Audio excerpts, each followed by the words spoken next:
अवांजी समातुन ताईं radio voice of Sindh London. अवीं ॿुधी रहिया आहियो radio voice of Sindh London. अवांजी ख़िदमत में प्रोग्राम पेश कजे थो ख़बरुनि जी दुनिया। 3 मई 2026 आचर ॾींहुं प्रोग्राम ख़बरुनि जी दुनिया साण करे आऊं अवांजी ख़िदमत में हाज़ुर आहियां पंहिंजो मेज़बान हबीब लगारी।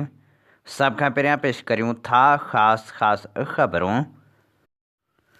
तहफ़ुज़ आइन पाकिस्तान पारां तहरीक इंसाफ़ जे बानी इमरान ख़ान जी आज़ादी लाइ एहतजाजनि जो ऐलान। महमूद ख़ान चकज़ई, सैयद ज़ैन शाह ऐं ॿियनि चयो आहे त इदारनि खे चऊं था सियासत में अव्हां जो कमु नाहे, इमरान जी आज़ादी लाइ तहरीक हलाईंदासीं।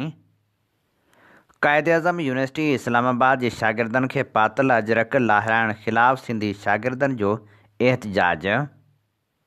अमरीका ऐं ईरान में ॿीहर छिकताण जो इम्कान। अमरीकी सदर चयो आहे त जंग जा मक़सद हासिल थियण ताईं जंग मां न निकिरंदासीं। जसकम जो महांगाई ऐं हुक्मराननि ख़िलाफ़ एहतजाज जो ऐलान। हैदराबाद मां शागिर्दियाणी अगवा वारसनि जो एहतजाज। सिंधड़ी में कार इल्ज़ाम हेठि क़तल थियल औरत खे बिना गुस्ल जे दफ़न करण जो इंकशाफ़। नारा कैनाल खे घारे जे ख़तरे सबबि केतिराई ॻोठ ॿुॾण जो इम्कान। जोडो में इस्लामकोट जे रहवासियुनि जो घरनि ते कब्ज़े ख़िलाफ़ एहतजाजी मुज़ाहिरो। हाण पेश करियूं था तफ़सीली ख़बरूं। तहरीक आइन पाकिस्तान पारां तहरीक इंसाफ़ जे बानी इमरान ख़ान जी आज़ादी लाइ तहरीक हलाइण जो ऐलान कयो वियो आहे। इमरान ख़ान जी आज़ादी लाइ जलसा कया वेंदा। तहरीक तहफ़ुज़ आइन पाकिस्तान जे सरबराह महमूद ख़ान चकज़ई, तहरीक इंसाफ़ जे सेक्रेटरी जनरल सलमान अकरम, असद कैसर, SUP जे सदर सैयद ज़ैन शाह ऐं ॿियनि गॾियल प्रेस कॉन्फ्रेंस कंदे चयो त सभु इदारा तबाह थी चुका आहिनि। दुनिया में किथे बि न ॿुधो वियो आहे त कंहिं पार्टी जो चूंड निशान खसियो वियो हुजे। तहरीक इंसाफ़ जो बानी हिन मुल्क जो सभ खां वॾो अॻुवान आहे। हिते जेके वफ़ादारियूं नथा विकिणनि उन्हनि खे गद्दार चयो वञे थो। असां चाहियूं था त पाकिस्तान में चूंडियल पार्लियामेंट हुजे, ताक़त जो सरचश्मो पार्लियामेंट हुजे ऐं फ़ैसिला बि चूंडियल पार्लियामेंट करे। असांजी कंहिं सां बि दुश्मनी न आहे। असां विढ़ंदड़ माण्हू न आहियूं। असां फ़ैसिलो कयो आहे त घटी घटी वेंदासीं ऐं असां इदारनि खे चऊं था त सियासत तव्हांजो कमु नाहे। अॻुवाणनि वधीक चयो त इमरान ख़ान खे माइनस करण जो माहौल ठाहियो पियो वञे। अहिड़ी हर कोशिश जी तहरीक तहफ़ुज़ आइन पाकिस्तान मज़ाहिमत कंदी। असां जलसा कंदासीं, जलूस कढंदासीं। हुननि ख़बरदार कयो त असांजो रस्तो न रोकियो वञे। असां घरू वेड़ नथा चाहियूं। जेकॾहिं जदोजहद खां रोकियो वियो त पोइ जेलूं भरिजी वेंदियूं। अॻुवाणनि जो वधीक चवणु हो त जेकॾहिं को सम्झे थो त पाकिस्तान क़ौम खे कूड़ो करे सघिजे थो, अवाम जे आवाज़ खे दॿाए सघिजे थो, त उहो बेवकूफ़ आहे। तारीख़ शाहिद आहे त अवाम खे कॾहिं बि ताक़त नथी रोके सघे। अवामी सैलाब इमरान ख़ान खे आज़ादु कराईंदो। सलमान अकरम चयो त अॼु इमरान ख़ान जी आज़ादी ऐं सिहत खां वधीक असां लाइ कुझु अहम न आहे। असां हर मज़दूर ऐं हर हारी खे चऊं था त तव्हांजो मुस्तक़बिल ऐं हक़ीक़ी आज़ादी इमरान ख़ान जी आज़ादी सां ॻंढियल आहे। उन मौक़े ते PTI ऐं तहरीक तहफ़ुज़ आइन पाकिस्तान पारां इमरान ख़ान जी आज़ादी लाइ जलसा मुनक़िद करण जो ऐलान कयो वियो। अॻूणे स्पीकर क़ौमी असेंबली असद कैसर चयो त पंजाब में हारियुनि जो इस्तेसाल थी रहियो आहे। असां पुरमन जदोजहद कंदासीं। जेकॾहिं को सम्झे थो त बानी जी जाइ वठी सघे थो त उहा संदसि ग़लति फ़हमी आहे। जदोजहद करणु असांजो आइनी हक़ आहे। उन मौक़े ते महमूद ख़ान चकज़ई ऐं SUP जे सदर सैयद ज़ैन शाह मीडिया सां ॻाल्हाईंदे चयो त पिछले इलेक्शन में इमरान खान की पार्टी दुनिया में कहीं नहीं सुना है कि किसी पार्टी का सिंबल सबसे बड़ी अदालत चीन में, पार्टी का सिंबल। और फिर कभी ये नहीं देखा दुनिया में दुनिया के बड़े बड़े कातिल, बड़े बड़े स्मगलर, बैंकों में डाका डालने वाले दर्जनों इंसानों के कातिल, उनकी भी मुलाकात पे पाबंदी नहीं होती। بدترین لوگوں کے، بدترین خطرناک لوگوں کے. عمران خان جو اس ملک کا کوئی مانے یا نہ میں دنیا مانتی ہے، عمران خان اس ملک کا سب سے پاپولر لیڈر ہے. کروڑوں انسان اس کو فالو کر رہے ہیں. اس نے کوئی جرم نہیں کیا. یعنی یہ ملک کیسے چلے گا؟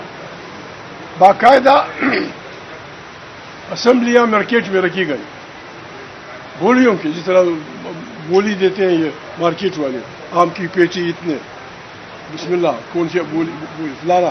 ابھی اس گولی میں نہ کسان شریک ہو سکتا تھا، نہ اس میں مزدور شریک ہو سکتا تھا، نہ اس میں پولیٹیکل سائنس کا پروفیسر شریک ہو سکتا تھا، نہ اس میں کوئی اعلیٰ عالم فاضل ہو سکتا تھا. ایک سیٹ کی قیمت 20 کروڑ، 25 کروڑ، 60 کروڑ. سیٹوں بیچنے والے وفادار ہیں اور وفاداریاں نہ بیچنے والے غدار ہیں. الٹا رکھا ہے. یعنی جن کو جیل میں ہونا چاہیے تھا، جو اسمبلیاں بیچتے ہیں، جو اس پہ قبضہ کرتے ہیں، جینون لیڈرشپ جیل میں اور 2 نمبر کے لوگ اسمبلی میں بیٹھے ہیں. سب، میں معافی چاہتا ہوں، میں کسی کا نام نہیں لیتا، پاکستان کی بالکل اس گائے کو سب دو رہے ہیں. سب فوجیوں سے لے کر آخری بلا تک، چپڑاسی تک، سب لگے ہوئے ہیں اس کی آنتیں نکالنا ہے. تو اسی لیے ہم یہ کہتے ہیں کہ تاریخ تحفظ آئین پاکستان کا یہ ایجنڈا ہمارا کیا ہے؟ ہم کہتے ہیں پاکستان میں ایک پارلیمنٹ ہونی چاہیے، الیکٹڈ پارلیمنٹ، بھلے ہم ہار جائیں، کوئی ہمیں ووٹ نہ دے، الیکٹڈ پارلیمنٹ ہو، وہ طاقت کا سرچشمہ ہو. پارلیمنٹ ہاؤس سے داخلی اور خارجی پالیسیاں مرتب ہوں. آئین نے جو ڈیفینیشن دی ہے اس دائرے میں ہر ادارہ، ججز، جنرلز، پریس والے اس دائرے میں رہیں. پاکستان بالکل سالوں میں ایشیا کا ٹائگر بن جائے گا. لیکن بات یہ ہے یہاں کیسے چلے گا یہ ملک؟ کیسے چلے گا؟ وہ جو چلانے والے ہیں ان کو دماغ خراب ہو گیا ہے. 144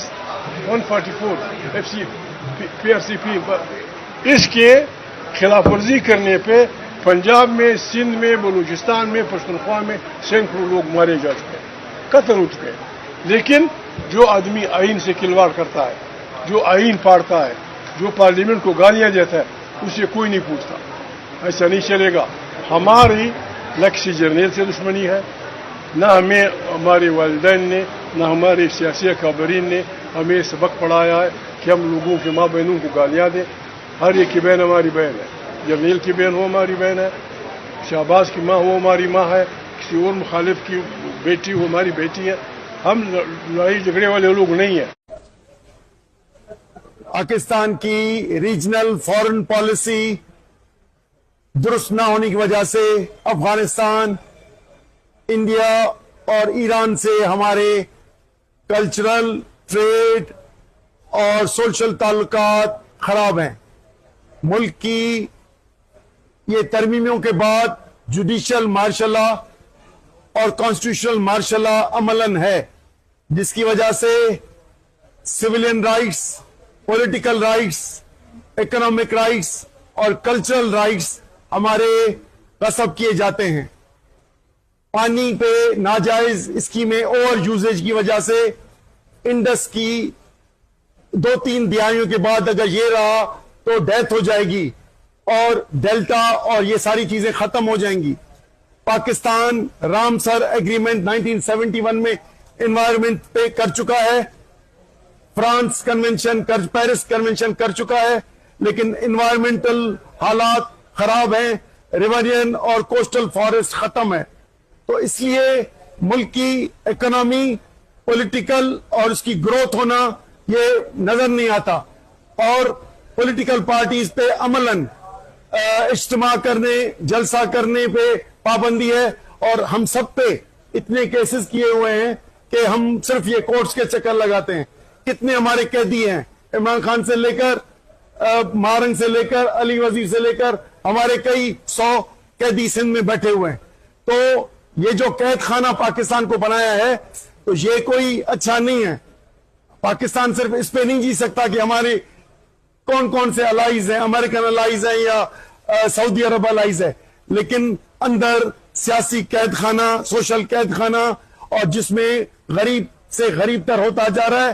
اور ओवरऑल पॉपुलेशन हर साल जो आती है, जो सर्वेज आती हैं, उसमें गुर्बत की लकीर से लोग पिछले 10 साल में ज्यादा नीचे होते जा रहे हैं।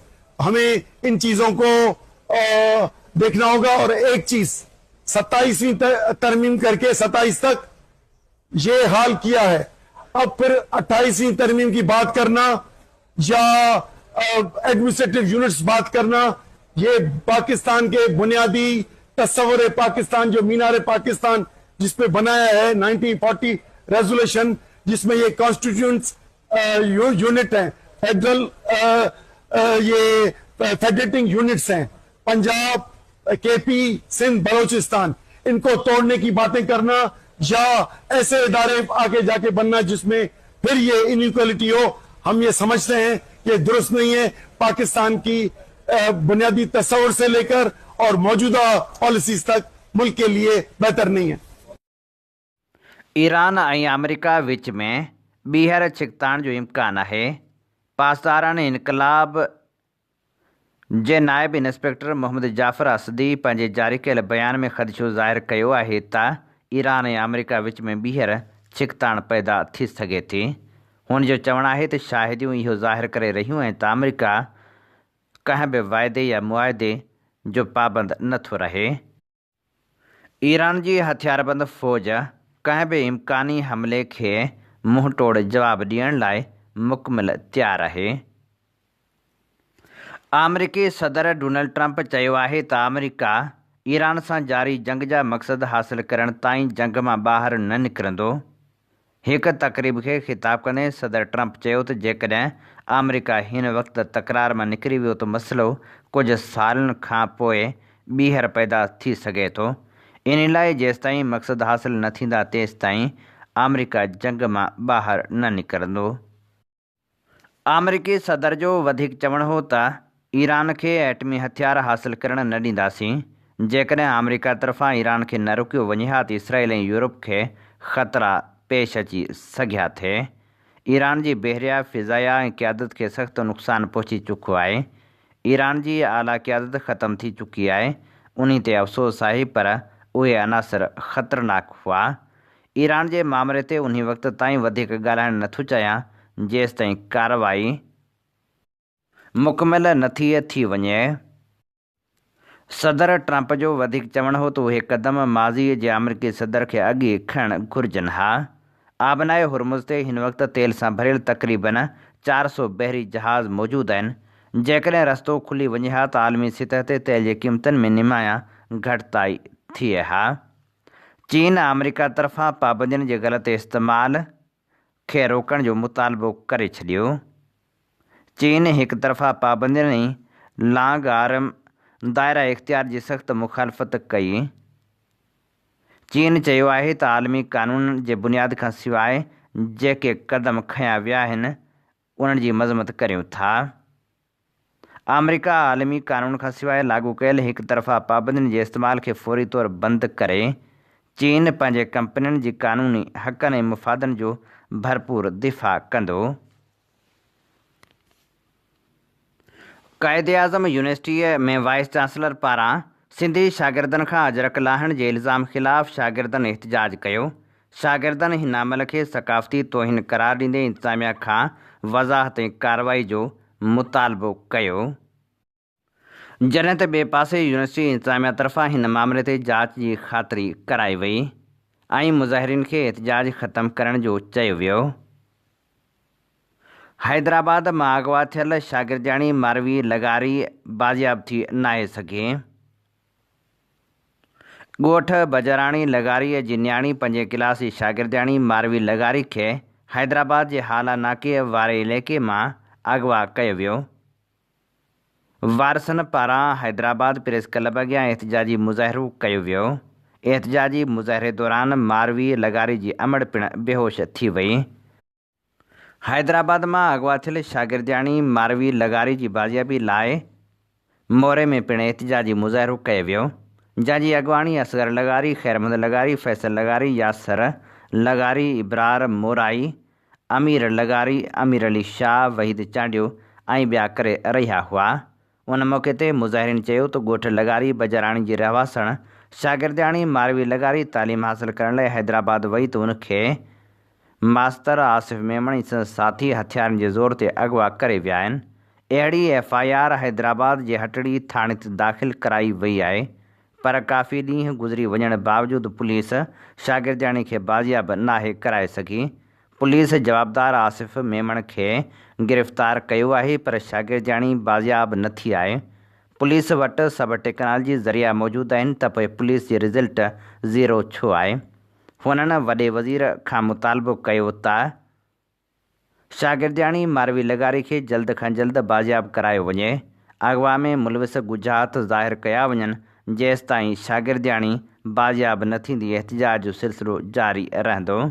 उन मौक़े ते मुज़ाहिरीन जो चवणु हो त 7 ॾींहं पहिरियां असांजी भेण मारवी लगारी खे हैदराबाद जे इलाइक़े अलीआबाद मां अगवा कयो आहे।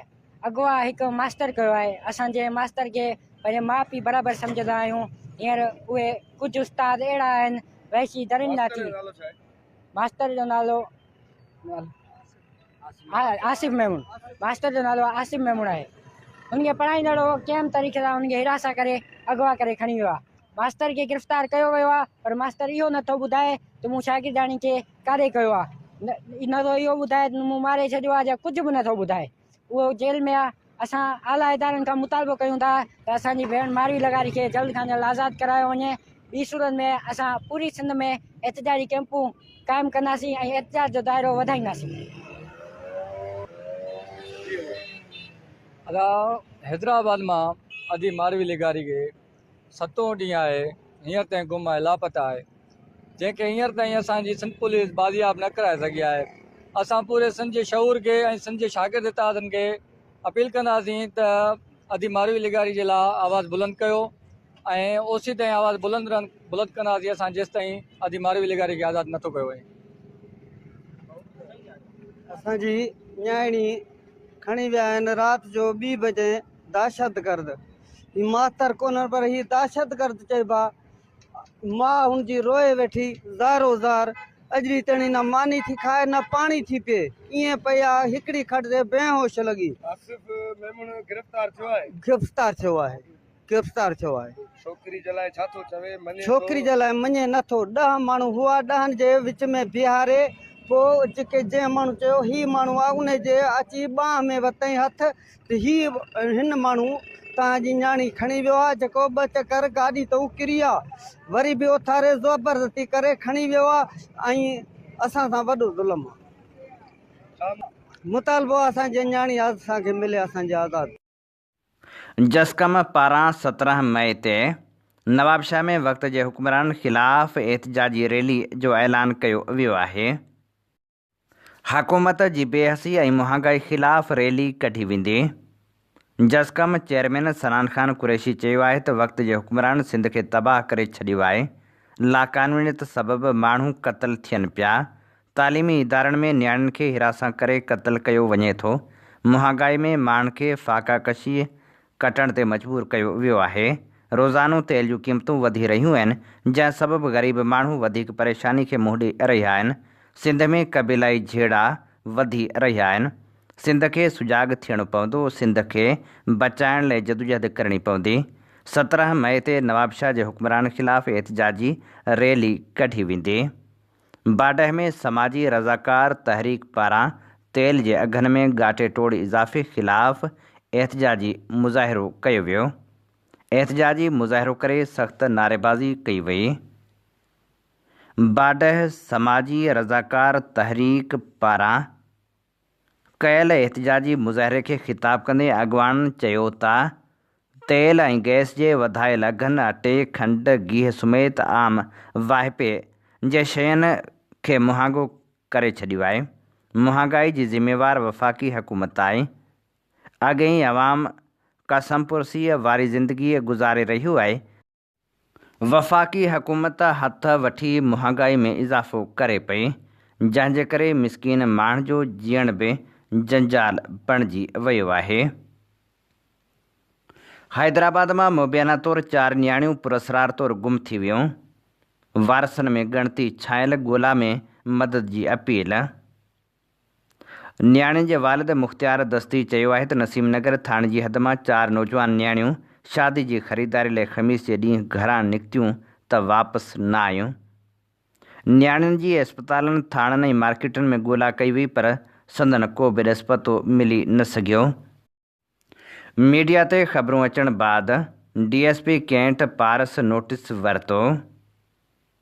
गुम थियल अनीना जी उमिरि 24 साल, राबिया जी उमिरि 17 साल, हिनागुल जी उमिरि 16 साल ऐं हुमाया जी उमिरि 7 साल ॿुधाई वञे थी, जेके राबिया जी शादी लाइ शॉपिंग करणु निकितियूं हुयूं त वरी वापसि न आयूं।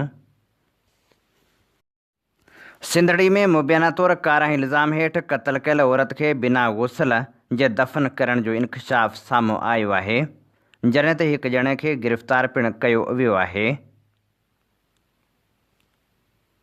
सिंधड़ी तालुके जे ॻोठ करीमबख्श शहर में 10 ॾींहं अॻु 20 सालनि जी परिणियल औरत नाज़िया ज़ाल आज़म शर खे संदसि वेझे माइट पारां कारा इल्ज़ाम हणी पिस्टल जा फायर करे क़त्ल करण बाद संदसि लाश खे गुजगोह में बिना गुसल ऐं जनाज़े निमाज़ जे वेझे क़ब्रिस्तान लाइकपुर में पूरे छॾण जो इंकशाफ़ साम्हूं आयो आहे। सिंधड़ी थाणे ते सरकार जी फ़रियाद ते केस पिणु दाख़िल कयो वियो आहे, जंहिंमें मौक़िफ़ इख़्तियार कयो वियो आहे त खेनि ॻुझो इतला मिलियो त जवाबदार निसार शर नाज़िया खे कारनि जे इल्ज़ाम हेठि पिस्टल जा फायर करे क़त्ल करण बाद ॾोह खे लिकाइण लाइ लाश खे पूरे छॾियो आहे। FIR मूजिबि जवाबदार खे पिस्टल समेत गिरफ़्तार कयो वियो आहे। FIR में इहो पिणु ॼाणायो वियो आहे त पुलिस ॻोठ करीम बख़्श शर पहुची मक़तूला जे वालिद मौला बख़्श ऐं मुड़ुसु आज़म शर खां पुछा कई त हुननि ॿुधायो त निसार शर हथां गोली हलण सबबि नाज़िया फ़ौत थी वई आहे। पुलिस FIR में इहो पिणु ॼाणायो आहे त मक़तूला जे मुड़ुसु ऐं वालिद वधीक पुछा ॻाछा करण ते टाल मटोल कंदा रहिया। होॾांहुं ज़रियनि खां मालूम थियो आहे त कुझु अरसो अॻु हिकु मक़ामी सरदार जी सरपंची में ॻोठ वारनि जो जरगो पिणु थियो हो, जंहिंमें शरीक माण्हुनि खे संदन मोबाइल वठी अलॻि रखिया विया त जीअं को वीडियो या ऑडियो रिकॉर्ड न करे सघे। अहिड़े ई जरगे अंदरि औरत खे कारा इल्ज़ाम हेठि क़त्ल करण ऐं गुजगोह में दफ़न करण लाइ जवाबदार निसार शर समेत हिकु ॿिए फ़र्द जी पिणु ड्यूटी लॻाई वई हुई। ज़रियनि मूजिबि कारा इल्ज़ाम हेठि आयल शर बिरादरी जो नौजवान वाक़े वारे ॾींहं खां लापता आहे। मामले जी जाच लाइ टीम पिणु जोड़ी वई आहे, जेका जाच कंदी। नारा केनाल RD 363 वटि साॼे पासे कपरनि जी कटाई में तेज़ी, 3 खां वधीक ॻोठनि खे ख़तरो। नारा केनाल जी RD 363 वटि साॼे पासे पाणी जी तेज़ वहिकरण सबबि कपरनि जी कटाई में ख़तरनाक हद ताईं वाध थी वई आहे। 3 खां वधीक ॻोठनि समेत 100 एकड़ ज़रई ज़मीन जे ॿुॾण जो अंदेशो पैदा थी वियो आहे। जानी ऐं माली नुक़सान बि थी सघे थो। मुतासिर थींदड़ ॻोठनि में वाहिद बख़्श मलाह, इमाम बख़्श शर, नूर महमद मलाह ऐं ॿिया केतिरा ई ॻोठ शामिल आहिनि। तबाही खां बचाव लाइ मुसर हिकमत अमली पिणु इख़्तियार करण जी हिदायत कई वई आहे। जुडे में इस्लाम कोर्ट वासियुनि पारां एहतजाज करे बासरनि ते घरनि ऐं प्लाटनि ते कब्ज़े जूं कोशिशूं करण जो इल्ज़ाम हयो वियो। थरपारकर जे तालुके इस्लाम कोर्ट जी कृष्णा कॉलोनी जे रवासियुनि पारां मुबैना तौरु बासर माण्हुनि जे ज़ुल्म, हिरासा करण ऐं घरनि ते कब्ज़े जे कोशिशुनि ख़िलाफ़ जुडे में प्रेस क्लब साम्हूं एहतजाजी मुज़ाहिरो करे सख़्त नारेबाज़ी कई वई। उन मौक़े ते भीमरू कोल्ही, भूरो कोल्ही, अर्जन, प्रेम कांजी ऐं ॿिनि चयो त औरतनि ऐं मर्दनि खे तशदुद जो निशानो बणायो वियो। असां मथां कूड़ा इल्ज़ाम लॻाए मुख़्तलिफ़ केसनि में फासाइण जूं धमकियूं ॾिनियूं पियूं वञनि। हुननि मुतालबो कयो त मामले जो नोटिस वठी असांखे तहफ़ुज़ फ़राहम कयो वञे ऐं मुबैना तौरु कब्ज़े में मुलविस माण्हुनि ख़िलाफ़ सख़्त क़ानूनी कार्रवाई कई वञे। बलूचिस्तान में जबरी गुमशुदगियुनि जो सिलसिलो ख़तमु थियण जो नालो ई नथो वठे। बलूचिस्तान नेशनल पार्टीअ जे अॻूणे सदर ऐं अॻूणे UC चेयरमैन उबैदुल्लाह बलोच जो निढो भाउ नसरुल्लाह बलोच जबरी तौरु खंभे गुम कयो वियो आहे। उबैदुल्ला बलोच मीडिया खे ॿुधायो त वाक़ियो गुज़िरियल राति पेश आयो जॾहिं हू पंहिंजे घर भातियुनि समेत कोयटा जे इलाइक़े A1 सिटी में वाक़िअ घर में मौजूदु हो। पुलिस जी वर्दी में मलबूस एहलकारनि घर ते छापो हयो, तलाशी वरिती ऐं निढे भाउ नसरुल्ला ख़ान खे पाण सां गॾु वठी विया। हुन चयो त वाक़िए खां पोइ वारसनि थाणे ते इतला पिणु ॾिनो, पर उतां को बि तसली बख़्श जवाबु न ॾिनो वियो। हुन जो चवणु हो त हींअर ताईं शहर जे कंहिं बि थाणे में नसरुल्ला ख़ान जी गिरफ़्तारी ज़ाहिर नाहे कई वई, जंहिंजे करे घर भाती परेशान आहिनि। उबैदुल्ला बलोच चयो त जेकॾहिं मुंहिंजे भाउ ख़िलाफ़ु को केस दाख़िल आहे या कंहिं अहिड़ी सरगर्मी में मुलविस आहे त खेसि फौरी तौरु अदालत में पेश कयो वञे ऐं अदालत में ॾोह साबित कयो वञे। खुज़दार जे इलाइक़े गिरिश्क नाल मां 24 सालनि जे कदीर मजीद वल्द अब्दुल मजीद खे जबरी तौरु खंभे गुम कयो वियो आहे, जॾहिं त ॿिए पासे कोयटा जे सरियाब रोड वारे इलाइक़े मां 27 अप्रैल ते जबरी तौरु खंभे गुम कयल रज़ाक बलोच खे बाज़ियाब करायो वियो आहे। जबरी गुमशुदगियुनि ख़िलाफ़ वाइसवार बलोच मिसिंग पर्सन जे ज़ेर एहतमाम एहतजाजी कैंप जारी आहे। कोयटा में एहतजाजी कैंप जारी रखी वई। कामरेड मंज़ूर अहमद बलोच ऐं खुदाए रहीम समेत ॿिया माण्हू पिणु एहतजाजी कैंप ते पहुता ऐं उन्हनि जबरी तौरु खंभे गुम कयल माण्हुनि लाइ आवाज़ उथारियो। नियाज़ बलोच चयो त असां तवील ऐं पुरमन जदोजहद करे रहिया आहियूं, जेका जदोजहद इंसानी जी बका लाइ आहे। हुन चयो त कंहिं बि फ़र्द खे अदालत खां मथां ऐं क़त्ल करण जी इजाज़त नाहे। हुन चयो त तनज़ीम अहिड़नि क़दमनि जी सख़्त मज़म्मत करे थी जबरी गुमशुदगियुनि ऐं अदालत खां मथां ऐं क़त्ल वारनि वाक़िअनि जी मज़म्मत करियूं था। हुन मुतालबो कयो त जबरी गुमशुदगियुनि जो ख़ात्मो आंदो वञे, जबरी तौरु खंभे गुम कयल माण्हुनि खे फौरी तौरु आज़ादु कयो वञे।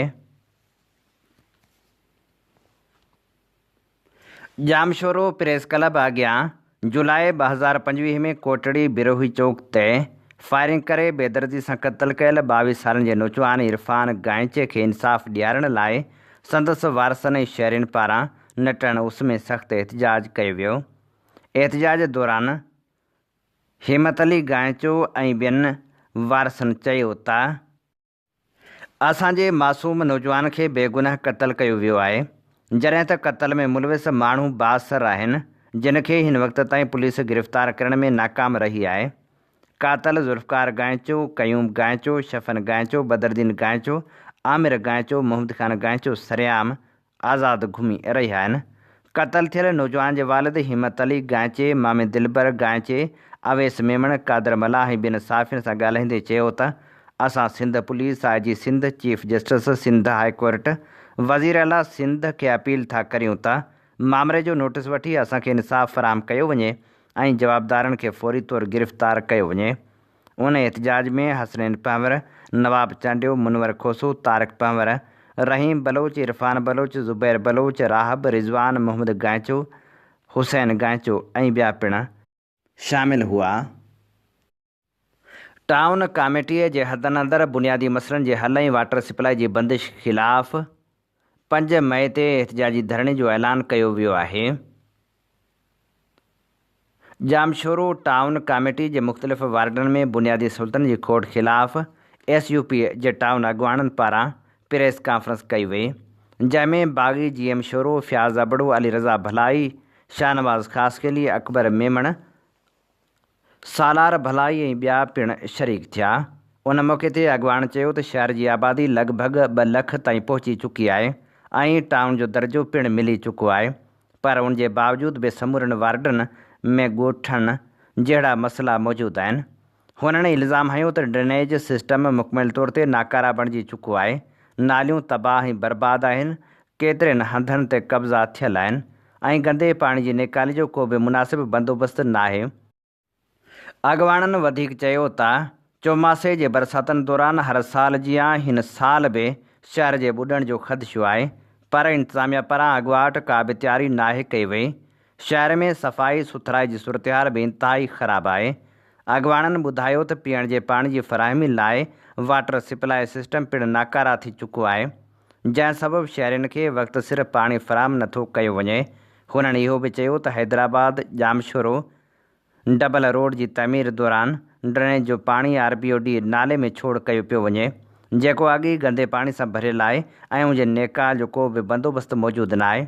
प्रेस कॉन्फ्रेंस में बिजली ऐं सुई गैस जी गैर क़ानूनी लोड शेडिंग, तरक़ियाती कमनि जी खोट ऐं ॿियनि शहरी मसइलनि जो बि ज़िक्र कयो वियो।